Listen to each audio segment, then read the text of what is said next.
मान बन गए। और द्वापर में जब कृष्ण ने नारायण कृष्ण बने रास रचाए तो शंकर जी भी गोपी बनकर पहुंच गए। प्रभु मैं आपका दरस परस करूंगा, मैं आपके बिना कैसे रहूं। उस रास में क्या हुआ, भक्त और भगवान का मिलन था। कैसा मिलन?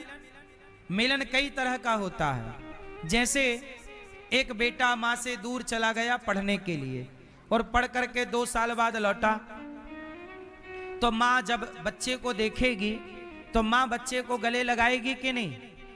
मां बच्चे के गाल चूमेगी कि नहीं? बोलो हाँ या ना। मां बच्चे के माथे को चूमेगी कि नहीं?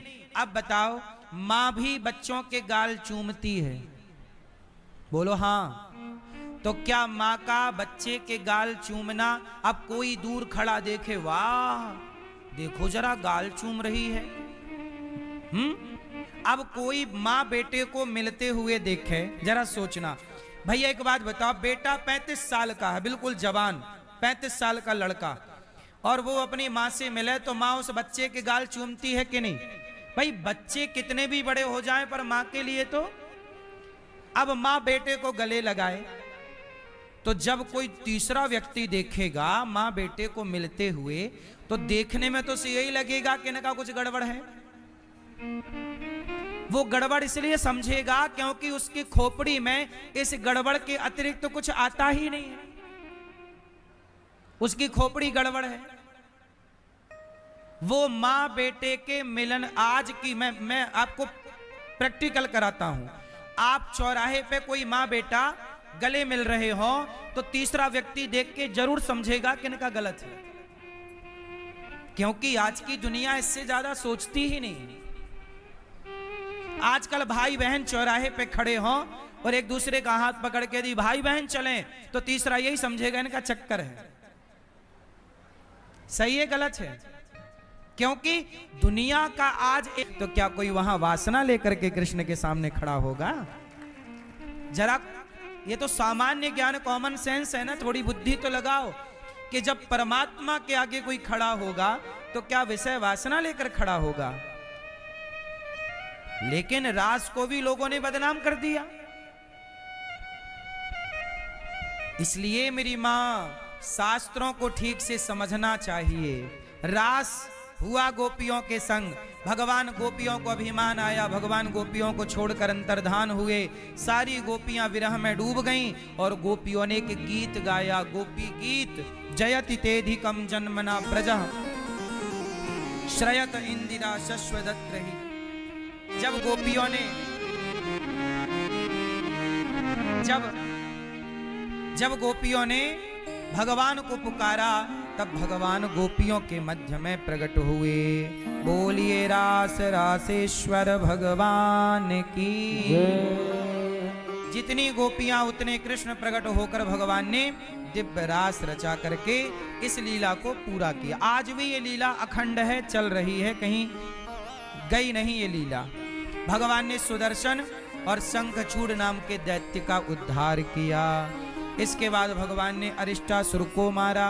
इसके बाद भगवान ने केसी और व्योमासुर को मारा। अक्रूर जी भगवान को लेने आए और भगवान को लेने के लिए चले तो भगवान ने केसी और व्योमासुर को मारा। अब भगवान मथुरा जाने लगे वृंदावन से। गोपियां रो पड़ी, हे श्याम सुंदर, हमारे को छोड़कर कहां जा रहे हो आप? प्रभु आप कहां जा रहे हैं? भगवान बोले मैं जा नहीं रहा, मैं तो बस आऊंगा जल्दी तुम्हारे लिए 2 दिन बाद। 2 दिन का कह के भगवान चले गए। गोपियां देखती रही। भगवान मथुरा गए और मथुरा में जाकर के भगवान ने धोबी पर कृपा की, दर्जी सुदामा नाम के माली पर कृपा की, कुब्जा भगवान से बहुत लगाव रखते हैं भक्त। अच्छा एक नाम सुना होगा आपने, सूपनखा। कौन है ये? रावण की सूपनखा रावण की बहन है। ये राम से प्यार करने लग गई है। इसे राम से क्या हो गया? कहती है शादी करूंगी। अच्छा ये बताओ सूपनखा का विचार सही है कि गलत है? अच्छा चंदन लिया, क्या लिया? हाँ, भगवान इतना सा लेते हैं और इतना सारा, इसलिए कहता हूं कि आप थोड़ा सा दीजिएगा तो भगवान आपको बहुत सारा देंगे। इसलिए कहता हूं देने से ही धन बढ़ता है, दानम दुर्गति नाशनम।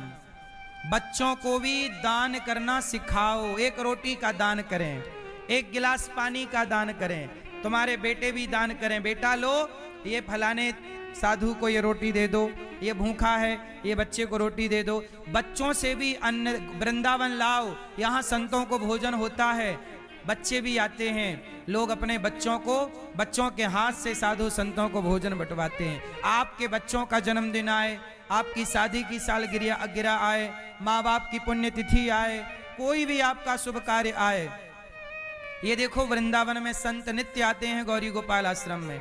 हम सभी संतों को प्रणाम करते हैं और संतों के द्वारा यहाँ पर रोज संतों का दर्शन। आप भी अपने बच्चों को लाएं और इन संतों को अपने हाथ से दाल चावल सब्जी रोटी खीर पूड़ी आप बंटवा सकते हैं।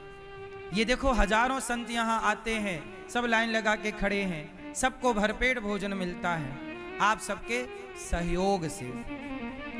तो आप भी बच्चों के हाथ से देना सिखाएं कि आज का भोजन कल का भोजन आप बंटवाएंगे संतों को गौरी गोपाल आश्रम में। अन्नदान जरूर करिए, जरूर अपने आप को इन सेवाओं से जोड़िए, ये बड़ा पुण्य का काम है। बताओ मेरी माँ, किसी को रोटी देना पाप है कि पुण्य? करिएगा आप भी जरूर इस कार्य से अपने आप को जोड़िए, बच्चों को जोड़िए। यहाँ पर अखंड रसोई चलती है, 25 से 30 हजार लोग पर डे भोजन करते हैं, कोई भी आओ सबको भोजन मिलता है। आप भी एक दिन की सेवा करो कि आज का सारा भोजन आप करवाएंगे, सब संतों को आप बंटवाएंगे। जरूर अपने आप को इन सेवाओं से जोड़िए। आज हमारे बाबूजी दिल्ली से आए और आपने आकर के यहाँ पर संतों को गौदान भी किया आपने और संतों की सेवा भी की, है ना बाबूजी? आपने आकर सब सेवाओं से अपने आप को जोड़ा। तो आप भी इस योग्य हैं तो आप भी गौदान कर सकते हैं, आप भी संतों रसोई बंटवा सकते हैं कि आज का भोजन हमारी ओर से, रसोई की सेवा। यहाँ पर गायों के लिए एक ट्रॉली भूसा का आप सहयोग जरूर करें। हम गायों के लिए साल भर के लिए स्टॉक कर रहे हैं भूसे का, भूसा बहुत लगता है तो आप भी भूसे का थोड़ा थोड़ा सहयोग करें और भूसा की सेवा से अपने आप को जोड़ें। एक ट्रॉली भूसा आप दें, साल भर के लिए बहुत भूसा लगता है, तो आप भी एक ट्रॉली भूसे का दान जरूर करें अपनी तरफ से। गाय के लिए हरे चारे का आप सहयोग कर सकते हैं, हरे चारे की सेवा से आप अपने आप को अवश्य जोड़ें। जो आपसे बने वो आप सेवा करें। साथ ही यहाँ पर गौरी गोपाल आश्रम में गुरुकुल चलता है, बच्चे निःशुल्क पढ़ते हैं। आप भी बच्चों की शिक्षा में सहयोगी बने। और गौरी गोपाल आश्रम में वृद्ध माएँ रहती हैं, वो माएँ जिन माँओं को बच्चों ने घर से निकाल दिया।